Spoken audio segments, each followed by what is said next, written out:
Já aviso de antemão que vai ter spoiler.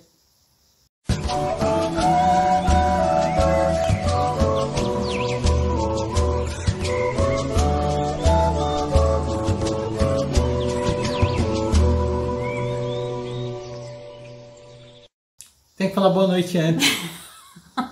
Boa noite, pessoal. Boa noite. Gente, vocês já nos conhecem e a gente aqui vai fazer um trabalho diferente do que estamos acostumados a fazer.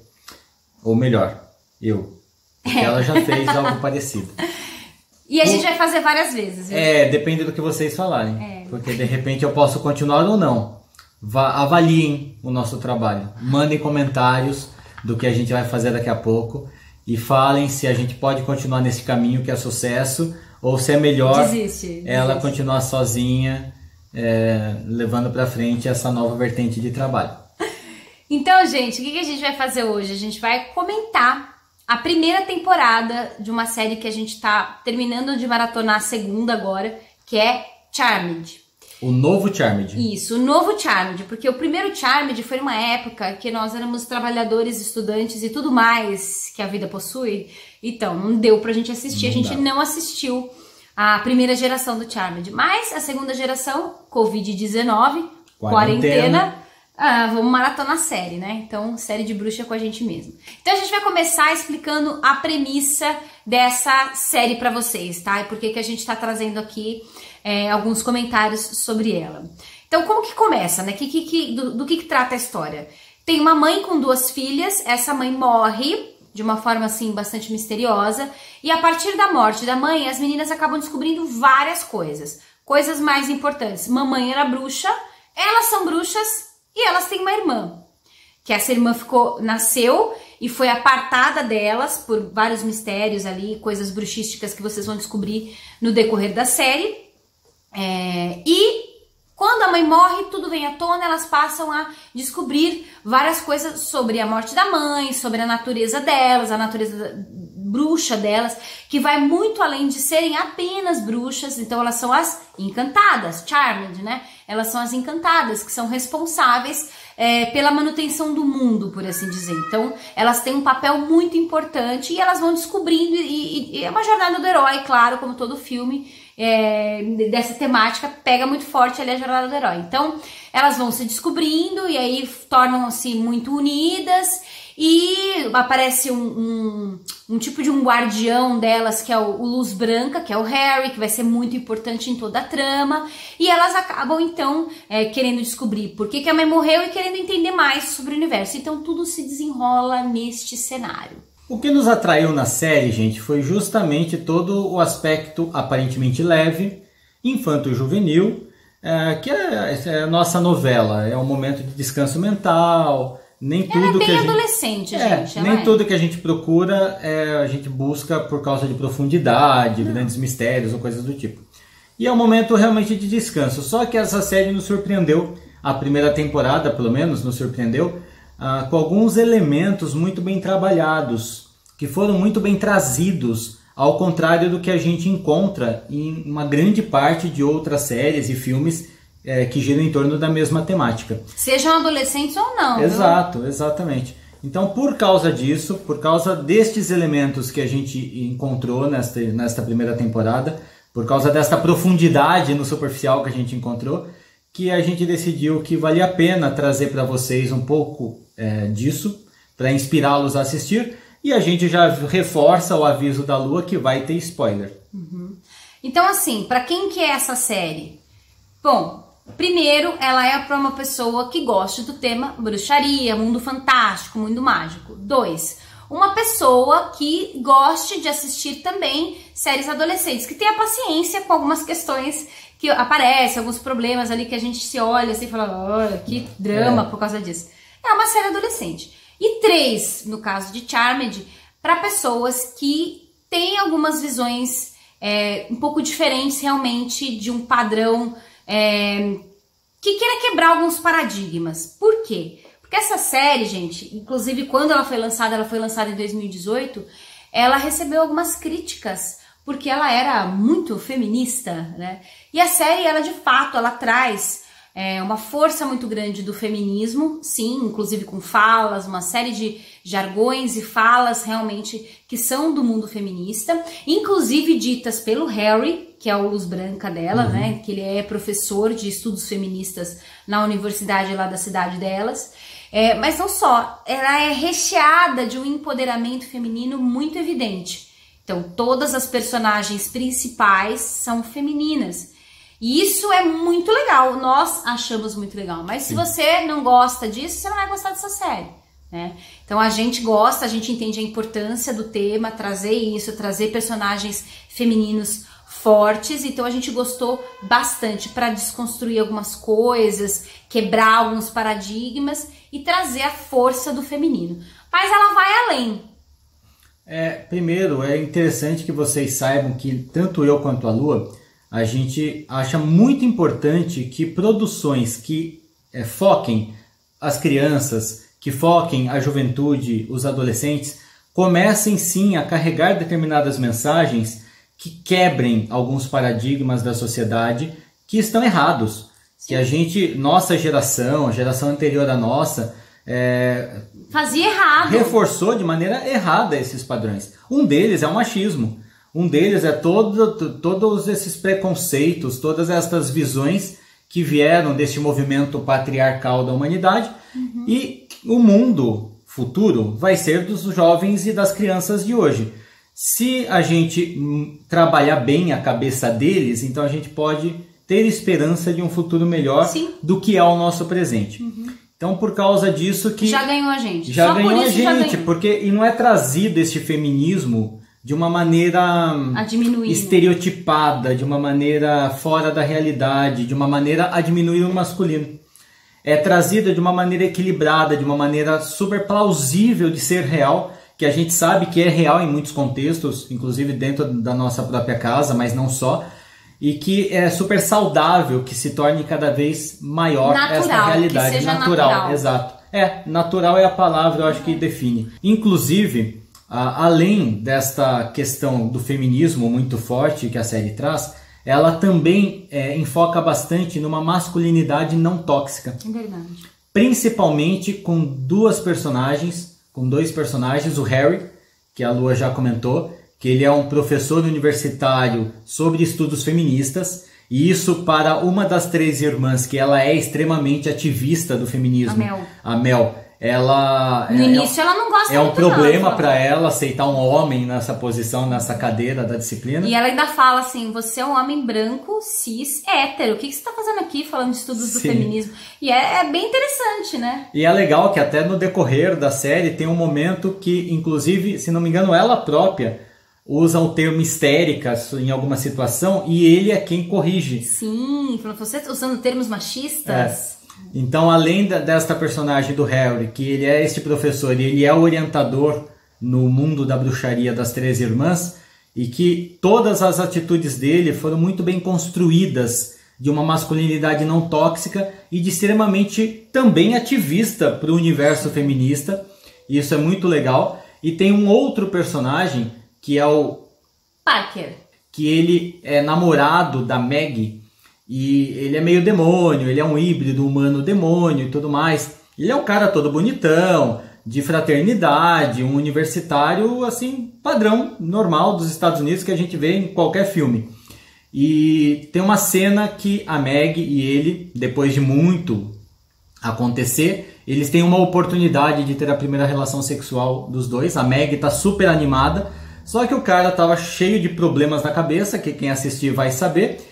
E ele nega na hora, os dois estão sozinhos no quarto, na hora H, prontos, e ele fala, não tô bem.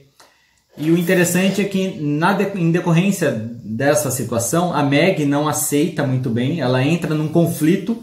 Por quê? Porque a cultura na qual nós também fomos criados, o homem ele tem que ser aquela máquina do sexo, ele é aquele homem, o homem ele é a pessoa que tem que estar pronto sempre que a mulher estiver pronta. E se o homem negar, também pode ser um problema com a mulher. Sim, é um problema da mulher, é um problema do cara. O cara, na verdade, não gosta. Exato, não gosta mais dela, não. Tá traindo.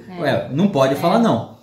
E tanto ele ter se posicionado desta forma, de uma maneira muito consciente E ela, a maneira como ela trabalhou com o conflito interno dela, para entender que não, que super natural, não tem absolutamente nenhum problema nisso, não ter rolado. Tanto que depois, no decorrer do filme, eles vão ter outras oportunidades que vai acontecer. Mas estas situações, essas duas personagens, eles mostram bastante esta masculinidade não tóxica em várias cenas, não só nestas, mas que traz uma reflexão muito interessante pra gente. Outro ponto muito interessante dessa série, que também chamou a nossa atenção, nos surpreendeu positivamente, é que também é tratada a questão racial de uma forma muito especial. Primeiro que traz uma família que tem uma mistura étnica muito grande. Então a mãe das meninas, ela tem uma questão, ela parece um pouco hispânica assim, né? Latina, ela é latina. O pai de duas das meninas é negro, mas em nenhum momento isso é trazido de uma forma assim, nossa, tal, nenhuma como questão. Um problema, né? Não, uma coisa super natural. Que pra nós aqui no Brasil é mais natural, porque é o que a gente vê no cotidiano, embora a gente saiba que existe um baita de um preconceito institucionalizado e tem também aquele preconceito velado, né, que ninguém fala, mas assim, fala assim nas costas. Mas enfim, pra nós é muito comum. Agora, lá nos Estados Unidos, isso pelo menos é o que todos dizem, né, eu ainda não fui para os Estados Unidos nem o Elfo, a gente não sabe assim, em loco, mas o que sempre é trazido é que lá até é bem mais forte essas questões, né.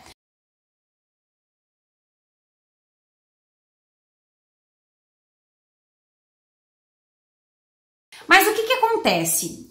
Essa naturalidade, ela é muito legal, mas tem um momento na série que esse assunto ele vem de uma forma muito bacana.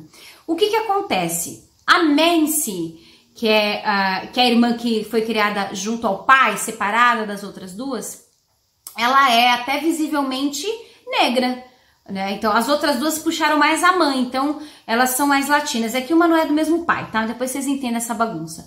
Mas a Meg e a Mancy, elas são irmãs de pai e mãe. Só que a Mancy, ela é bem visivelmente negra e a Meg não. Ela tem uma mistura, ela puxou mais realmente a mãe, então ela parece bem latina. E aí o que acontece? Quando a mãe morre, a mãe também dava aula na faculdade e tal, a Meg fica sem dinheiro, né? Então ela tá indo pra faculdade, só que não tá sendo paga a mensalidade. Ela tem 18 anos, 17 anos na época, e ela fala, caramba, eu tenho que pagar a faculdade. E aí ela fala, não tenho dinheiro. E aí ela fala, vou ver umas questões aqui de cota. Então ela vai ver que tem cotas para pessoas negras, filhos de pessoas negras e tudo mais. E aí ela fica em dúvida se ela recebe, se ela vai pedir, pleitear essa cota ou não. Por quê? Porque, primeiro, embora ela seja filho de pai negro, ela não foi criada como negra. Inclusive, ela nunca se sentiu, nunca foi colocada ali pra ela essa questão, né? Ela descobriu que ela era filha do pai negro na história há pouco tempo. Pra ela era filha de um outro cara que também era meio latino, assim, com a mãe. Então, assim, ela fica em dúvida. Ela fala, pô, meu pai é negro, mas eu tenho direito a usar essa cota? Eu tenho direito? E ela fica nessa mental, assim, nessa crise. E aí ela vai perguntar exatamente pra irmã negra, pra Mancy, né? Ela fala, você acha que eu tenho direito sendo filha? Porque eu não fui criada nessa cultura. Veja que uma coisa que eu achei muito interessante, até por ser uma série americana, não, em nenhum momento foi trazida assim, porque ela não tem traços de negro. Não, ela tava falando sobre não ter sido criada na cultura negra, não ter sofrido questões relacionadas à questão negra. Ela não teve essa questão. Será que ela teria direito à cota? E o que a Mancy responde? Não sei. Ela não dá uma resposta. A série também não traz uma resposta pra gente. Deixa essa questão em aberto. A Mancy fala, eu não sei se você tem direito ou não. Então é legal porque ela faz isso em outros momentos também, que traz alguma questão um pouco mais polêmica, traz assim, bom, qual é a resposta? A gente vai ter que descobrir juntos, né? Então é como se a série dissesse pra nós, me trouxe essa sensação. A série faz assim, olha, tem muitas questões sobre tudo isso que a gente ainda não tem respostas. Independente da lei, né? Porque direito por lei, ela tinha. Ela é filha de negro. Sim. Então assim, mas moralmente ela tinha direito? Sim. Socialmente ela tinha direito? Então a série, em vários momentos, e esse é um deles, ela traz questões como se dissesse assim, nós ainda estamos aprendendo sobre isso. nós ainda temos um caminho a aprender sobre isso. Tem muito a se discutir, né? Tem muito a se discutir. Então vamos aprender sobre isso? Então volta ao que o Elfo trouxe. A série ela toca em pontos muito sensíveis, que a gente está num momento bastante difícil sobre essas questões, e ela toca de uma forma que para nós muito acertada. A crítica a ela com relação ao feminismo em 2018, na nossa percepção, inclusive já é uma visão ainda dessa força um pouco retrógrada que não quer ver as mudanças acontecerem, né? Que se incomoda com o protagonismo feminino, com o protagonismo negro, com o protagonismo de uma sexualidade não heterossexual, porque inclusive isso é muito evidente na série. A Mel é homossexual, declarado, isso não é um problema, isso não... O próprio veganismo, a série ela toda recheada em todo momento, 2 das irmãs são veganas, explícita, a Mel não se sabe, mas a Meg e a Macy são veganas e elas colocam isso de uma forma muito natural e real, da importância de tudo isso. Então, é muito bacana em todo esse sentido. E nas questões raciais, é interessante também que não é forçado nada dessa questão racial. Também é tudo trazido de uma maneira a fomentar reflexões. Até mesmo nas 3 irmãs, a irmã mais bem-sucedida, a irmã mais poderosa é a negra, é a Macy. É verdade. Ela é geneticista, ela tem PhD em genética, ela é supervisora de um laboratório. Ela é mais madura. Ela é mais madura, mais velha também. É mais velha, mas também emocionalmente mais madura. Sim. Né? Em comparação às outras 2. Assim, e mesmo nos poderes mágicos também ela acaba sendo mais poderosa. Quem assistir vai descobrir o porquê. Sim. Então, é trabalhado de maneira a equalizar muitas questões que dentro do universo que a gente vive, a desigualdade ao natural, e lá eles trazem a possibilidade de realmente como que poderia ser equalizado tudo isso. Ou quando não está equalizado, eles dão supremacia para o feminino, para a negra. Para as minorias. Eles trabalham magia iorubá no filme. Sim. Dentro de um contexto fora do que a gente conhece aqui no Brasil, que é mais relacionado com banda e com candomblé, dentro de um contexto de feitiçaria, o termo até utilizado na dublagem é xamanismo, mas que no inglês está feitiçaria mesmo, né, iorubá, onde é uma magia super poderosa, de uma forma muito respeitosa, de uma forma muito interessante, diferente do que a gente está acostumado a ver em outras produções. Bom, então, gente, agora acrescentando tudo isso, que foi o que nos surpreendeu positivamente, vem a parte que nos surpreendeu também positivamente, bruxístico. Então, de uma forma completamente inesperada. Completamente. E foram 3 momentos da primeira temporada, pelo menos, a segunda a gente está assistindo ainda.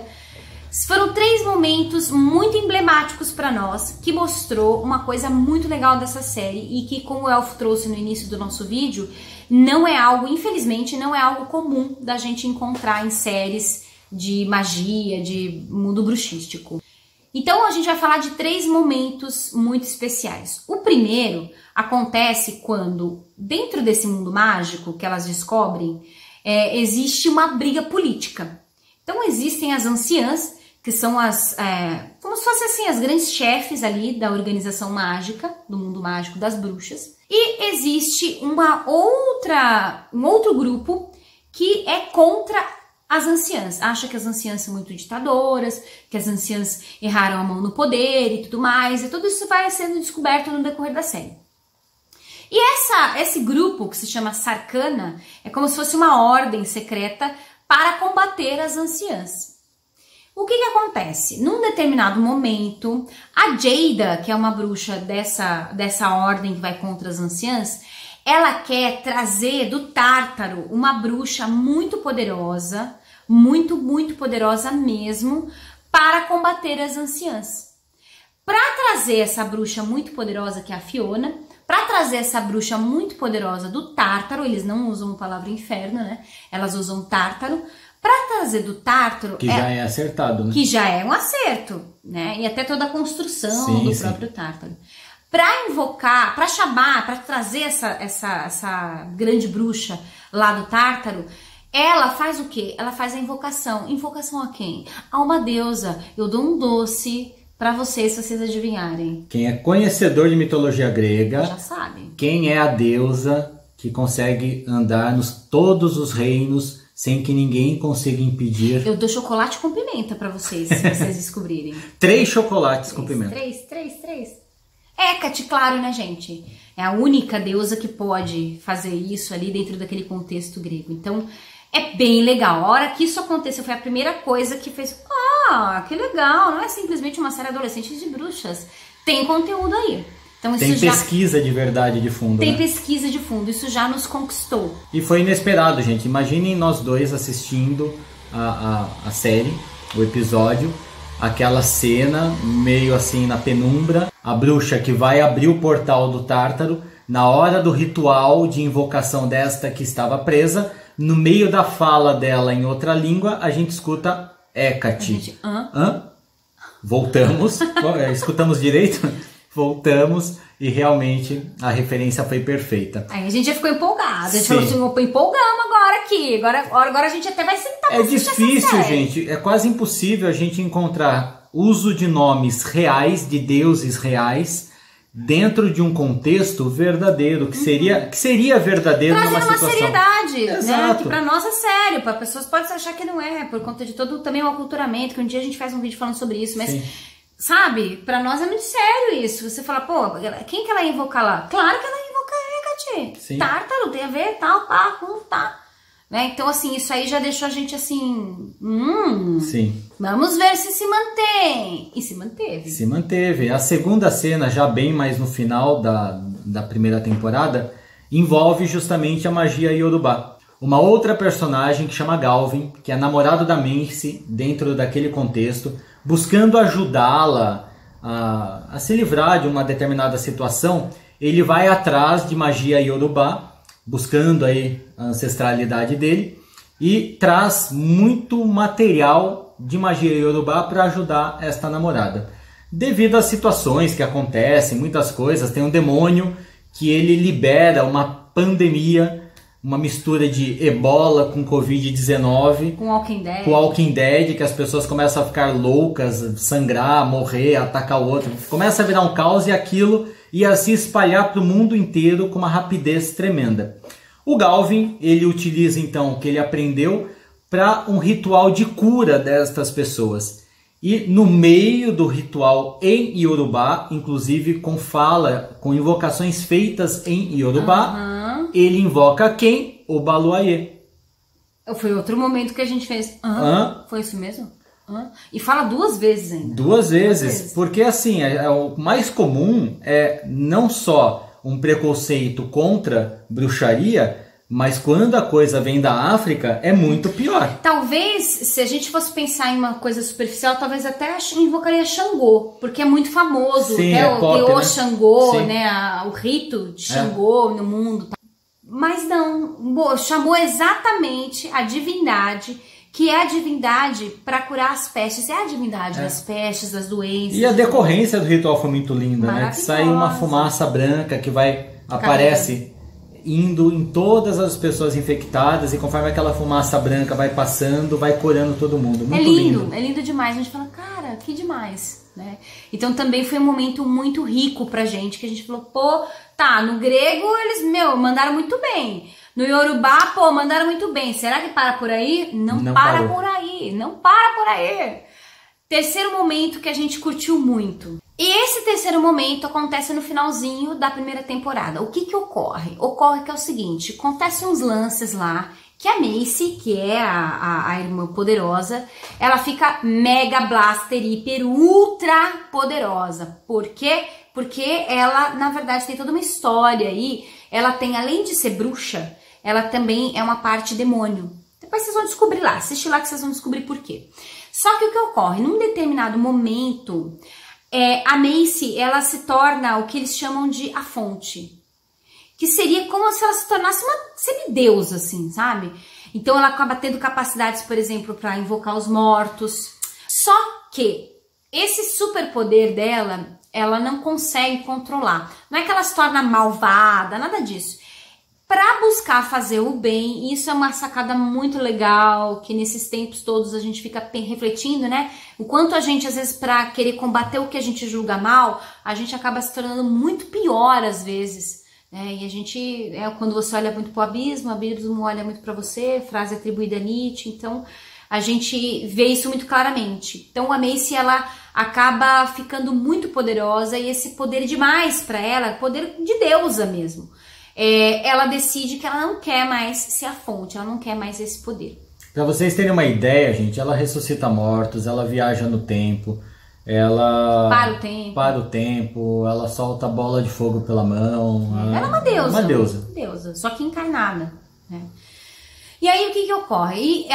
Aí com o poder das 3 irmãs, lembra que a gente falou pra vocês, elas são as encantadas, então elas juntas, elas têm um poder muito forte, as 3 juntas. Elas decidem então fazer um ritual elaborado pela mãe delas, num determinado local ali da casa, que é importante.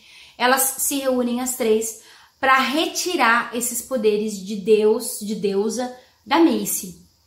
E aí o que acontece? Elas se posicionam as 3 ali, e para fazer o ritual, para retirar os poderes divinos que são da Macy, que são demais para ela, o que elas vão fazer? Vão invocar deuses. Olha que interessante. Elas invocam deuses. E isso é muito legal, porque quando é que você vê a invocação de deuses nesse sentido, para falar de tirar um poder de Deus também, de uma bruxa? Então, quando que você vê tão explícito esse politeísmo e tão natural? Que pra nós é muito natural, a gente tá super acostumado com isso, né? Nossa, vou pedir uma ajuda aqui pra Nana Buruquê, vou pedir uma ajuda agora aqui pra Freya, agora eu vou falar lá com o Odin. Enfim, a gente que é politeísta e transita muito pra nós, ok. Mas quando que você vê isso numa série? Aí eu vou mais além. Não é só isso não. Cada uma delas invoca uma divindade, e cada uma dessas divindades tem uma relação com cada irmã. A Meg invoca Inanna. Inanna dispensa aqui apresentações para vocês, tá? Inanna, ela é invocada, e quando Meg invoca, Meg fala: eu sou a irmã das emoções. Então eu invoco Inanna para retirar os poderes da Macy. Então quem sabe, quem conhece Inanna sabe que ela é a grande senhora do amor, a grande senhora das emoções, das águas, do ar. Ela é a senhora da guerra também, né? Então ela é a senhora temperamental de todas as coisas. Suméria. A segunda irmã, que é a Mel, ela, quando a gente vê a personagem, ela tem uma postura de ser a líder ali das 3, né? A mais mandona, forte, a mais rabugenta muitas vezes, a mais forte, e ela domina o tempo. O poder dela é justamente de parar o tempo, de fazer as coisas acelerarem, tipo uma semente brotar e crescer mais rápido do que o normal, ou desacelerarem as coisas, enfim, esse é o poder inicial dela. A deusa que ela invoca é uma deusa menos conhecida que Inanna, porém do mesmo panteão ali acadiano, sumério, mesopotâmio, daquela região ali, que é Mamitu.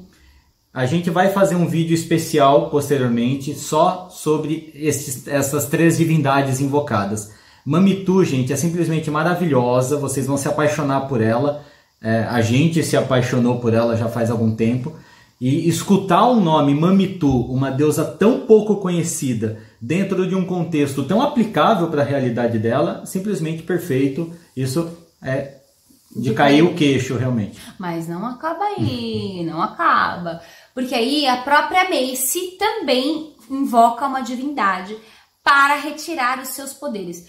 A Macy, ela originalmente, o poder da Macy era o poder de telecinesia, né? Então ela joga as coisas, os objetos de um lado para o outro. Mas nesse momento, o que ela quer retirar? Não é esse poder. Ela quer retirar o poder além, né? O excesso, o poder da fonte dela. Então ela invoca quem? Anu. Anu é também um deus. Interessante que, mais uma vez, traz essa igualdade, né? Foram 2 deusas e traz um deus que é Anu, que é um deus supremo ali da religião, dessa região, que vocês vão conhecer mais quem não conhece. Então, já que tem que trazer um deus supremo, traz 2 deusas super importantes, Inanna e Mamitu. Então veja que até aí houve um cuidado ali, sim, um cuidado bacana pra gente perceber durante a série. Então, claro, a gente que estuda e que pratica, a gente consegue enxergar isso de uma forma muito evidente. Agora, não sei, as pessoas que não têm muito conhecimento de mitologia e tal, como encararam isso? Para nós foi sensacional. Então, resumo da ópera, a gente indica para quem gosta de séries adolescentes, de séries fantásticas, bruxísticas e para aqueles que querem quebrar alguns paradigmas, querem pensar questões sensíveis do momento, Charmed nova geração, a gente super indica para vocês.